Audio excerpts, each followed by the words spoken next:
Hello student, काफ़ी दिनों के बाद आप लोगों का ये वीडियो आ रहा है ना।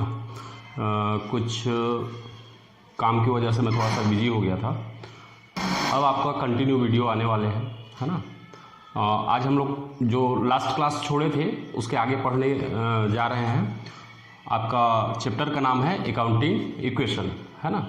जो लास्ट क्लास हमने छोड़ी हुई थी उसमें हमने बहुत सारा चीज़ एसेट्स लाइबिलिटी के बारे में पढ़ा हुआ था, एक्सपेंस के बारे में पढ़ा हुआ था, प्रॉफिट किसको बोलेंगे, गेन किसको बोलेंगे, सारा कुछ हमने थ्योरिकल क्लास में कंप्लीट कर लिया है। अब आगे बढ़ते हुए हम अकाउंटिंग इक्वेशन के कुछ न्यूमेरिकल प्रॉब्लम्स सॉल्व करने की कोशिश करेंगे, है ना। तो अभी मैं केवल आपको समझाने के लिए बुक से क्वेश्चन नहीं उठा रहा हूँ, है ना। एक एग्जाम्पल के लिए आप लोगों को समझाने के लिए कोशिश कर रहा हूँ एग्जाम्पल द्वारा, है ना। जैसा कि हम पहले भी जान रहे हैं, पहले से पढ़ चुके हैं कि हमेशा अकाउंटिंग में किसी बिजनेस में एसेट्स इक्वल लाइबिलिटी होता है ना। एसेट्स का मतलब क्या हो रहा है, संपत्ति, लाइबिलिटी मतलब दायित्व या जो देना है हमको बाहर, है कि नहीं, कर्ज के रूप में हमने लिया हुआ है और अब हमको क्या करना है, उसको रिटर्न करना है, वापस करना है। जैसे मैं पहले भी बता चुका हूँ कि बिजनेस का ऑनर अलग होता है और बिजनेस अलग होता है। बिजनेस को भी हम एक पर्सन की तरह लेते हैं, है ना। हम ये मानते हैं कि बिजनेस क्या है, एक पर्सन है, ठीक है। तो एक एग्जांपल से समझाने की कोशिश करता हूँ कि जैसे मान लो मिस्टर ए एक बिजनेस स्टार्ट किए, ये बिजनेस हो गया, है ना। तो मिस्टर ए जब बिजनेस स्टार्ट करेंगे तो कुछ ना कुछ बिजनेस को देंगे, एसेट्स के रूप में कुछ दे सकते हैं, कैश दे सकते हैं, है कि नहीं। मिस्टर ए ने बिजनेस स्टार्ट किया और बिजनेस में 1 लाख रुपीस लगाया, ठीक है। कितना लगाया, 1 लाख रुपीस, ठीक है। अब यहां पे हो क्या रहा है, बिजनेस के पास दो प्रभाव पड़ रहे हैं, बिजनेस पास दो प्रभाव पड़ रहे हैं। बिजनेस को का नाम हम दे देते हैं बी, बिजनेस का क्या नाम है, बी है, ठीक है। ऑनर ने यानी कि मिस्टर ए ने बी को यानी बिजनेस को 1 लाख रुपीस दिया, हम ये मानेंगे। मतलब अगर ये पर्सन है तो इसकी रिस्पॉन्सिबिलिटी बनती है कि इस 1 लाख रुपए को ए को वापस करें, है कि नहीं। ये तो लाइबिलिटी हो गई, लाइबिलिटी हो गई ना, कर्ज हो गया। ए ने बी को अगर 1 लाख रुपया दिया हुआ है तो अब बी की लाइबिलिटी बनती है कि ए को रिटर्न करे। ये तो पहली चीज हो गई। दूसरा, ये लाइबिलिटी किस रूप में है बेटा, ये लाइबिलिटी है कैश के रूप में। किस रूप में है, कैश के रूप में है। तो कैश क्या होता है आपको मालूम है, करंट एसेट्स। पिछली क्लास में मैंने आपको बताया था कैश क्या होता है, करंट एसेट्स, ठीक है। तो बिजनेस की लाइबिलिटी कितनी हो गई, 1 लाख रुपीस, जिसको हम बोलेंगे कैपिटल। इस लाइबिलिटी का क्या नाम है, कैपिटल।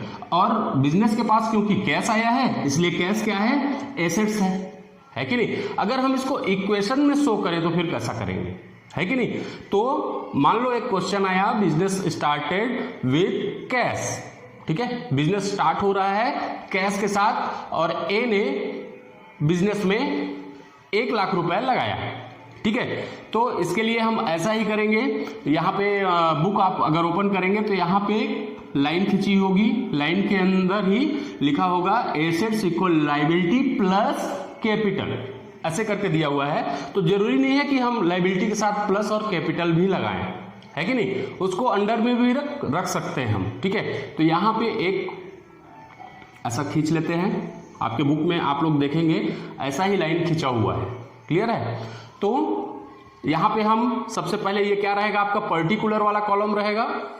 चलिए मैं भी लाइन खींच ही लेता हूँ ताकि आपको सब कुछ क्लियर हो। ऐसा लाइन खींच लेना है आपको, एसेट्स इक्वल लाइबिलिटी, ठीक है। फर्स्ट पॉइंट में आया बिजनेस स्टार्टेड विथ कैश, ठीक है। तो ये पर्टिकुलर है,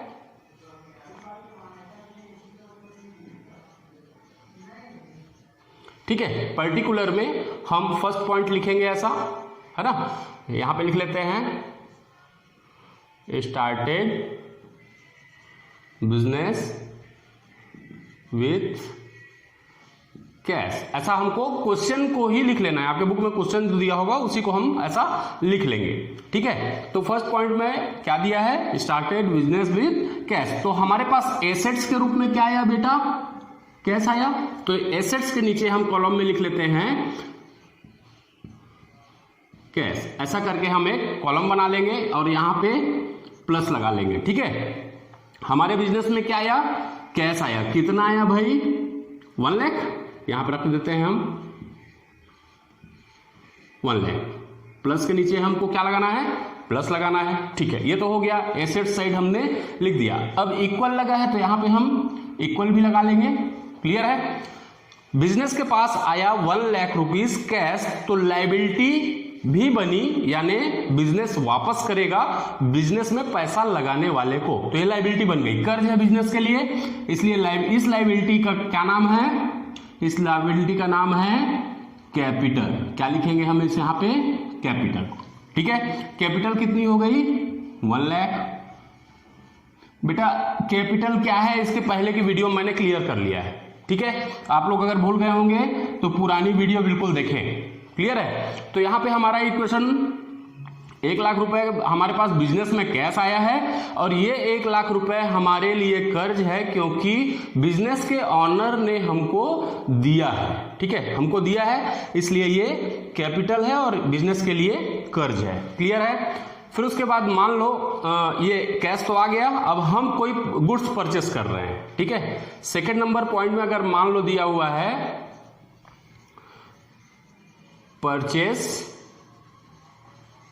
गुड्स, मान लो हमने गुड्स परचेस किया 10,000 का, हमारा बिजनेस आगे बढ़ रहा है और हमने गुड्स परचेस कर लिया 10,000 रुपीज का, है कि नहीं। तो हमको 2 क्वेश्चन अपने से पूछना है, हमारे पास कोई ट्रांजैक्शन करने में या कोई व्यवहार करने से क्या आया और बिजनेस से क्या गया। 2 चीज पूछना है, ध्यान रखना, बिजनेस में क्या आया और उसके बदले बिजनेस से क्या गया, ठीक है। 2 चीज अपने आप से क्वेश्चन करना है हमको।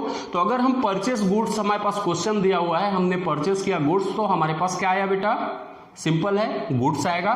तो यहां पे गुड्स क्या है आपको मालूम होगा, गुड्स करंट एसेट्स है। गुड्स क्या है, करंट एसेट्स, ठीक है। तो यहां पे हम एसेट साइड में ही नया एसेट्स है, इसलिए हम यहां लिख लेंगे गुड्स, ठीक है। गुड्स आ गया हमारे पास। जस्ट सेकेंड नंबर के लाइन में ही हम लिखेंगे गुड्स के जस्ट नीचे, प्लस के नीचे हमको प्लस रखना है, ये चीज ध्यान रखना है हमको, ठीक है। तो 10,000 का मान लो हमने गुड्स परचेस किया है, तो यहां पे लिख लेंगे गुड्स के नीचे 10,000, क्लियर है क्या इतना, ठीक। अब 10,000 का गुड्स तो आ गया, पहला क्वेश्चन हमारा कंप्लीट हुआ कि हमारे पास क्या आया, तो भाई गुड्स आया, हमने गुड्स लिखा और उसका अमाउंट लिख लिया। अब हमारे पास से गया क्या, दूसरा क्वेश्चन क्या होना चाहिए, हमारे बिजनेस से क्या गया। तो हमारे बिजनेस से अगर कोई चीज सामान खरीदोगे तो आपसे क्या जाएगा, सिंपल है, कैश जाएगा। तो कैश हमारे पास कितना था, 1 लाख। 1 लाख में हम माइनस कर देते हैं, कितने का हमने गुड्स खरीदा है, 10,000 का, ठीक है। तो हम यहाँ पे 10,000 माइनस कर लेंगे, एकदम सरल है, क्लियर। अब यहां पे ब्लैंक है, इसलिए हम इसको क्या कर देंगे, 0। यहां पे कुछ भी नहीं है, इसलिए क्या लगा दिए हम यहाँ पे 0, ठीक है। कैपिटल के साथ हमारा कोई भी लेन देन नहीं हो रहा है, कैपिटल में ना कोई प्लस हो रहा है ना कोई माइनस हो रहा है, इतना क्लियर है क्या। अब हम क्या करेंगे, 2 ट्रांजेक्शन होने के बाद हम न्यू इक्वेशन निकालते हैं, ध्यान रखना, ठीक है। न्यू इक्वेशन हमको निकालना है। ये देखिए हमने ऐसा लाइन खींचा, लाइन खींचने के बाद यहां पे हम लिख लेते हैं न्यू इक्वेशन, ठीक है। न्यू इक्वेशन कितना हो जाएगा, देखो हमारे पास था 1 लाख रुपीस कैश के रूप में, उसमें से हमने 10,000 का गुड्स परचेस कर लिया, माइनस कर देंगे, हमने माइनस का यहाँ पे चिन्ह रखा हुआ है, ठीक है। माइनस करेंगे तो कितना हो जाएगा भाई, 90,000, क्लियर है क्या इतना, ठीक है। प्लस के नीचे फिर हमको प्लस लगाना है, गुड्स हमारे पास कितना आ गया है, 10,000 हमारे पास। अब करंट में गुड्स कितना है बेटा, 10,000 है, ठीक है। इक्वल के सामने में नीचे जस्ट आपको इक्वल लगाना है, और कैपिटल हमारे पास कितना है, 1 लाख प्लस 0, यानी कितना हो गया, 1 लाख ही होगा ये, इसका बैलेंस कितना आएगा, 1 लाख। क्या इतना क्लियर है। सिंपल चीज है, हमने गुड्स खरीदा तो गुड्स आया 10,000 का, हमने खरीदा तो हमने अपने पास से कैश दिया, तो हमारे पास पहले से कैश कितना था 1 लाख, 1 लाख में से 10,000 हमने दे दिया, यानी हमने माइनस कर दिया, तो हमारे पास कैश कितना बचा 90,000। गुड्स हो गया हमारे पास 10,000 का, कैपिटल जितनी थी उतनी ही है अभी। मेरे हिसाब से आपको समझ में आ रहा होगा। मान लो एक क्वेश्चन आ जा रहा है, 3rd नंबर, मान लो एक क्वेश्चन आ रहा है कैश सेल, कैश सेल, ठीक है। कैश सेल करेंगे तो मतलब हम क्या चीज सेल करेंगे, हमारे पास गुड्स ही है सेल करने वाला। अगर हम बिजनेस कर रहे हैं तो हमारे पास जो चीज है उसी को हम सेल करेंगे। हमारे पास गुड्स कितना है 10,000 का, ठीक है। अब बोल रहा है कि कैश सेल, मान लो बोल रहा है 5,000, कितने का हमने सेल किया 5,000 रुपीज का गुड्स सेल किया। तो फिर हमारे पास वही क्वेश्चन होना चाहिए बेटा, हमारे पास क्या आया बिजनेस में और हमने बिजनेस से सामने वाले को क्या दिया। तो क्या आया, सबसे पहले क्वेश्चन क्या होना चाहिए, हमारे पास क्या आया। तो हमारे पास क्या आया बेटा, अगर आप सेल करोगे यानी कि बेचोगे तो क्या आएगा बेटा आपके पास में, सिंपल है, कैश आएगा। मेरे पास से मार्कर है और मैंने मान लो किसी को बेच दिया तो मेरे पास से मार्कर उसके पास जाएगा और वो मेरे को कैश देगा। एकदम सिंपल चीज है, बहुत अच्छे से जानते होगे आप लोग, ठीक है। तो हम गुड्स सेल कर रहे हैं कितने का 5,000 का, तो हमारे पास क्या आएगा 5,000 रुपीज आएगा, सिंपल चीज है। कैश में रख दो, रुपीज मतलब कैश, ऐड कर देते हैं। अब यहाँ पे हमारे पास पैसा आएगा, कितना आएगा भाई 5,000, कितना क्लियर है 5,000 आ गया हमारे पास। फिर उसके बाद अब हमारे पास से जा क्या रहा है, तो भाई गुड्स जा रहा है, तो यहाँ पे कौन सा निशान लग जाएगा माइनस का, क्लियर है। माइनस कर देते हैं हम, माइनस कितना लग जाएगा इसमें 5,000, ठीक। और इक्वल के नीचे इक्वल लगाएंगे, कैपिटल में कोई भी ट्रांजैक्शन नहीं है, ठीक है। अब फिर ये 2 हो गए, दोनों के बाद फिर हम यहां से यहां तक पूरी लाइन खींच लेंगे, खींच लिए। फिर हमारा काम क्या है यहाँ पे, न्यू इक्वेशन, ठीक है। न्यू इक्वेशन हम लिखेंगे। न्यू इक्वेशन में अब हम देखते हैं कि हमारे पास गुड्स था 10,000 का, जिसमें से हमने सेल कर दिया, कितना सेल कर दिया 5,000, ठीक है। तो हमारे पास गुड्स कितना बचा, ये बचा है हमारे पास बैलेंस 5,000 का। क्या इतनी बात समझ में आई, हमारे पास 10,000 का गुड्स था, हमने सेल किया 5,000 का, तो अब हमारे पास गुड्स कितना बचा 5,000, क्लियर है, ठीक। उसके बाद हमारे पास कैश कितना था बेटा, ये हेडिंग पढ़ते जाना। हमारे पास कैश कितना था 90,000, हमने सेल किया तो हमको कैश पैसा भी मिला, यानी अब कैश हमारा कितना हो गया 95,000। एकदम सिंपल इक्वेशन है और आपको अच्छे समझ में आना चाहिए। ये कितना हो गया 1 लाख, कैपिटल में कोई भी बदलाव नहीं है, ठीक है। इतनी बात समझ में आई। अब मान लो एक क्वेश्चन आ रहा है सैलरी पेड, एक क्वेश्चन आ गया भाई हमारे पास बिजनेस है तो हमको सैलरी देना पड़ेगा, कोई ना कोई वर्कर रहेगा। तो मान लो एक क्वेश्चन में आ गया क्वेश्चन सैलरी पेड, ठीक है। मान लो सैलरी हम दे रहे हैं 1,000 रुपीज, सैलरी कितना दे रहे हैं 1,000 रुपीज, ठीक है। तो अगर सैलरी क्या है, पहले सबसे पहले आपको मालूम होना चाहिए सैलरी है नॉमिनल अकाउंट। सैलरी क्या है नॉमिनल अकाउंट। जितने भी एक्सपेंस होते हैं, खर्चे होते हैं, वो सब क्या कहलाते हैं नॉमिनल अकाउंट कहलाते हैं, ठीक है। आपके बुक में नॉमिनल अकाउंट का एक चार्ट दिया हुआ है बेटा, ठीक है। इसमें 18 नॉमिनल अकाउंट दिए हुए हैं, वो पूरी लिस्ट है, उसको एक बार आपको पढ़ना होगा, ठीक है। बुक में दिया हुआ है, आप थोड़ा सा सर्च करेंगे तो मिल जाएगा नॉमिनल अकाउंट के कितने प्रकार के होते हैं, 18 टाइप से होते हैं, ठीक है। तो पूरे 18 टाइप्स हमको मालूम होने चाहिए, ठीक है। पहले भी इसकी क्लास हो चुकी है नॉमिनल अकाउंट की। तो सैलरी हमारे लिए क्या है नॉमिनल अकाउंट है, ठीक है। नॉमिनल अकाउंट है मतलब एक्सपेंस है, ठीक है। एक्सपेंस है मतलब एक्सपेंस हमसे होता है, हम एक्सपेंस करते हैं, उसके बदले हमको मिलता कुछ नहीं है, ये चीज ध्यान रखना है। नॉमिनल अकाउंट में या तो इनकम होगी या तो एक्सपेंस होगा। तो सैलरी पेड, हम सैलरी दे रहे हैं इसलिए हमारे लिए क्या है ये एक्सपेंस है, ठीक है। तो हमने मान लो मिस्टर आर को सैलरी दी 1,000 रुपीज, ठीक है। हमने दी यानी हमारे पास से गया, क्या गया कैश। हम उसको 1,000 रुपए दे रहे हैं तो हमारे पास से 1,000 रुपए जाएगा, माइनस कर देते हैं कैश में 1,000 रुपीज। इतना क्या क्लियर है, ठीक है। 1,000 हमने माइनस किया। अब ये सेकेंड क्वेश्चन क्या है कि अब हमारे पास क्या आएगा, ठीक है। अब हमारे पास क्या आएगा, हमने तो सैलरी दे दी, कुछ नहीं आएगा, ठीक है, क्लियर है। हम किसी को अगर सैलरी देते हैं तो उसके बदले हमको कुछ भी नहीं मिलता, ठीक है, और ना ही कभी भविष्य में मिलेगा, वो हमारा शुद्ध एक्सपेंस है, ये चीज आपको ध्यान रखना पड़ेगा। और हमारे पास से केवल पैसा जा रहा है सैलरी के रूप में, तो हमारे लिए तो लॉस हो गया ना, ठीक है। हमने 1000 रुपये किसी को दे दिया सैलरी के रूप में, हमको उसके बदले में कोई थिंग्स या किसी वस्तु के रूप में कुछ नहीं मिल रहा है, तो ये हमारे लिए लॉस के जैसे होता है, इसलिए है एक्सपेंस, लेकिन मैं अभी आपको बता रहा हूं लॉस के जैसे, ठीक है, लॉस के जैसे होता है। तो एक्सपेंस या लॉस होने पर कैपिटल हमारी माइनस हो जाती है, ये चीज आप कहीं पे नोटबुक में लिख लो। यदि एक्सपेंस हो रहा है या लॉस हो रहा है तो हमारी कैपिटल क्या होगी, माइनस होगी। तो यहां पे 1000 हमने दिया, हमारा एक्सपेंस हो गया, इसलिए कैपिटल भी 1000 माइनस हो जाएगी, ये चीज ध्यान रखना है आपको। मैंने कैपिटल में माइनस कर दिया, गुड्स के साथ कोई ट्रांजेक्शन नहीं बैठना, हमने परचेस किया ना सेल किया, इसलिए यहां पे 0 लगा दिए, क्लियर है। अब उसके बाद हम इसको क्या करें, फिर से एक लाइन खींचनी है हमको, 2 हो गए। अब हमको फिर से न्यू इक्वेशन बनाना है, ठीक है, न्यू इक्वेशन लिख लेते हैं। यहाँ पे न्यू इक्वेशन हमारे पास 95,000 था, 95,000 में 1000 हमने दे दिया किसी को सैलरी के रूप में, ठीक है। अब सैलरी दे दी तो अब हमारे पास कितना बचा, 94,000 बचा, क्लियर है क्या इतना, ठीक है। फिर उसके बाद हमारे पास गुड्स कितना है बेटा, 5000 है, एकदम सिंपल, क्योंकि हमने ना इसको सेल किया ना परचेस किया है। यहाँ पे इक्वल के नीचे फिर हम इक्वल लगा लेते हैं, और कैपिटल हमारी कितनी हो गई, 99,000, क्योंकि एक्सपेंस हुआ और हमारे पास कुछ भी नहीं आया, इसलिए हमारी कैपिटल माइनस हो गई। क्या इतना क्लियर है, ठीक। एक क्वेश्चन आ जाता है, मान लो 5th नंबर में आपको समझाने की कोशिश कर रहा हूं, कमीशन रिसीव्ड, एक क्वेश्चन आया, या रेंट रिसीव्ड कर लेते हैं, ठीक है, रेंट रिसीव्ड। मान लो रेंट हमको रिसीव हो रहा है, मिल रहा है 10,000 रुपीज। कितना रेंट रिसीव हुआ, 10,000 रुपीज रेंट रिसीव्ड हुआ, ठीक है।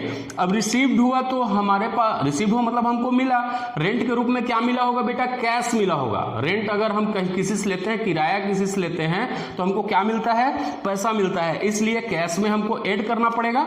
हम यहाँ पे ऐड कर लेते हैं कितना, 10,000 रुपीज। क्यों ऐड कर रहे हैं, क्योंकि ये हमको मिल रहा है, रेंट रिसीव्ड हो रहा है, ठीक है। अगर रेंट पेड होता है, यानी रेंट हम देते रहते, तो हम ऐसी एंट्री करते, सैलरी टाइप का एंट्री करते, ठीक है। डिफरेंस पता चल रहा है। अगर कोई चीज रिसीव्ड हो रहा है तो हम उसको क्या कर रहे हैं, नॉमिनल अकाउंट को प्लस, अगर हम पेड कर रहे हैं, दे रहे हैं, तो माइनस कर रहे हैं, क्लियर है। तो यहां पे हमको रेंट रिसीव्ड हुआ है 10,000 का, तो कैश के रूप में आएगा हमारे पास, इसलिए हम प्लस कर देंगे कैश में, पहला चीज, ठीक है। दूसरा चीज, हमारे पास से गया क्या, थोड़ा सोचो, हमारे पास से क्या गया, हमारे पास से कुछ नहीं गया, हमने तो रेंट लिया बस, उसके बदले कुछ वस्तु, कोई थिंग्स वापस उसको नहीं दी, यानी हमारे लिए क्या हो गया, ये इनकम हो गई। रेंट रिसीव्ड क्या है, इनकम है, और रेंट पेड क्या है, एक्सपेंस है। सिंपल, एक्सपेंस होगा तो माइनस करेंगे और इनकम होगा तो प्लस करेंगे, ठीक है। कैश में 10,000 प्लस, अब ये हमारे लिए प्रॉफिट हो गया, इनकम हो गई। तो प्रॉफिट या इनकम होने पर कैपिटल ऐड होती है, कैपिटल में प्लस कर देंगे, ठीक है। कितना प्लस करेंगे, कितना रेंट मिला है, 10,000, क्लियर है क्या इतना, ठीक। अब यहां पे देखते हैं गुड्स के साथ कोई ट्रांजेक्शन नहीं, इसलिए 0 कर देते हैं। फिर हम एक लाइन खींच लेंगे, ऐसा हमने एक लाइन खींचा, उसके बाद न्यू इक्वेशन निकाल लेते हैं, ठीक है। न्यू इक्वेशन, हमारे पास 94,000 था, रेंट मिल गया है कि नहीं, तो रेंट मिला 10,000, अब कितना हो गया, जल्दी बोलो, 1,04,000 रुपए, 1,04,000 रुपए हुआ क्या, है ना, 1,04,000 रुपए। अब हमारे पास क्या हो गया, कैश हो गया। गुड्स हमारे पास उतना ही है, यानी कितना, 5,000, यहां पे इक्वल के नीचे इक्वल। अब हमारे पास 99,000 था, 10,000 हमको प्रॉफिट हो गया, 99,000 था और 10,000 हमको क्या हुआ, प्रॉफिट हुआ। अब कितना हो गया हमारे पास, बताओ जल्दी, 1,09,000, ठीक है ना। अब हर बार हमको ये देखना है ये दोनों को प्लस करें और ये दोनों क्या एक जैसा है यानी इक्वल है। तो हाँ यस बिल्कुल इक्वल है। 1,04,000 प्लस 5,000 कितना होता है 1,09,000 और यहाँ पे ऑलरेडी 1,09,000 है, यानी दोनों साइड हमारा इक्वल चलना चाहिए। हमेशा एसेट्स इक्वल होता है लायबिलिटी के, ठीक है। अब देखते हैं एक एग्जांपल और हम ले लेते हैं। मान लो एक एग्जांपल में हम 6 नंबर एग्जांपल लिए, है ना। मान लो दिया है गुड्स सोल्ड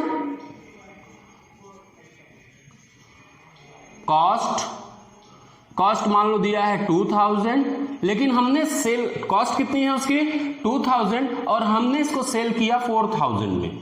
हमने इसको कितने में सेल किया 4,000 में। तो अब हमको क्या करना होगा, फिर एक बार समझना। गुड्स सोल्ड, हम गुड्स को सेल कर रहे हैं, उस गुड्स की कॉस्ट कितनी है 2,000 यानी लागत कितनी है 2,000 और हमने सेल कितने में किया बेटा 4,000 में सेल किया, ठीक है। तो अब इसको इक्वेशन में अगर हम लिखेंगे तो कैसे लिखेंगे, ठीक है।